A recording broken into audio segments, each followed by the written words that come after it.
किशनपुर गांव में प्राची नाम की एक औरत अपने बेटे कुणाल और बहू सुधा के साथ रहा करती थी। सुधा स्वभाव से बहुत ही कामचोर होती है और आए दिन काम न करने के नए नए बहाने बनाती रहती है, जिसकी वजह से अक्सर घर में कलह भी हो जाया करती है। अरे बहू, तुमने बर्तन क्यों नहीं किए? वो माँ जी, मेरी उंगली कट गई थी सब्जी काटते वक्त, इसलिए नहीं कर पाऊंगी।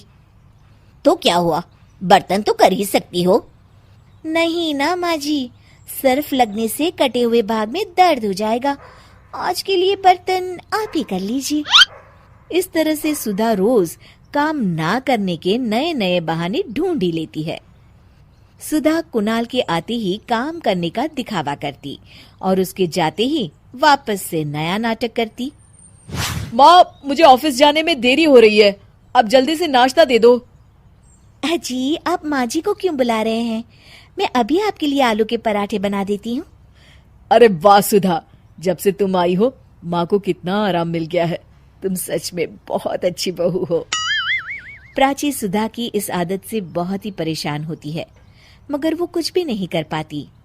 इधर सुधा काम न करने का रोज एक नया बहाना ढूंढ लेती। अब कोई ऐसा बहाना बनाऊंगी जिससे माँ जी की चिकचिकी खत्म हो जाए और वो मुझे काम के लिए बोलना ही छोड़ दे। सुधा रसोई में जोर जोर से चिल्लाने का नाटक करती है और प्राची भागी भागी उसके पास आती है। क्या हुआ बहू? पता नहीं क्या हुआ माँ जी, अचानक आंखों में कुछ चला गया, दिखाई नहीं दे रहा मुझे। अरे कैसी बातें कर रही हो, आंखों को अच्छे से धोकर मस लो ना।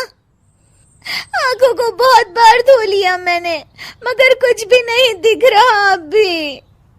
और इस तरह उस दिन से सुधा अंधी होने का नाटक करने लगती है और घर का सारा काम प्राची के सर आ जाता है। वो समझ भी नहीं पाती कि आखिर सुधा को हुआ क्या। इधर सुधा की ऐश हो जाती है। वो अब बिस्तर पर बैठे बैठे हुक्म चलाती रहती है। माँ जी, जरा चाय तो पिला दीजिए ना। हाँ बेटा। प्राची को शक हो जाता है कि सुधा नाटक कर रही है और वो अपने तरीके से पता लगाने की कोशिश करती है। प्राची घर में आई स्पेशलिस्ट डॉक्टर को बुलाती है। देखिए ना डॉक्टर साहब, मेरी इतनी प्यारी बहू को न जाने किसकी नजर लग गई। हुआ क्या? अरे देख ही नहीं पा रही वो तो। क्या हुआ है आपको? पता नहीं डॉक्टर साहब, कुछ दिखाई नहीं दे रहा मुझे। ठीक है, मैं चेकअप करता हूँ। क्या हुआ है इसे? चेकअप में तो कुछ भी नहीं निकला है। इसका मतलब मेरा शक सही था, ये सिर्फ नाटक कर रही है। फिर भी डॉक्टर साहब, कोई तो इलाज होगा ना। सुधा घबरा जाती है। माँ जी, आप क्यों मेरी आंखों के पीछे पड़ गई हैं? मैं जिंदा हूँ, क्या ये काफी नहीं है? आंखें भी ठीक हो जाएगी ना धीरे धीरे। नहीं बहू, तुम तकलीफ में हो ये मैं देख नहीं पा रही। डॉक्टर साहब आप देखिए ना, कोई तो इलाज होगा इसका। मुझे कोई इलाज नहीं करवाना। मेरी आंखें भगवान की मर्जी की वजह से गई है और उनकी मर्जी की वजह से वापस आ जाएगी। देखिए, मैं दवाई लिख देता हूँ और आप इनको क्लिनिक पर ले आना। डॉक्टर तो चला जाता है, मगर सुधा अपने बिस्तर से टस की मस नहीं होती और अगले कुछ दिन भी प्राची को ही काम करते रहना पड़ता है। पानी सर के ऊपर से गुजर गया है, ये ऐसे नहीं सुधरने वाली। कुछ दिनों बाद प्राची कुछ काम से घर से बाहर गई होती है।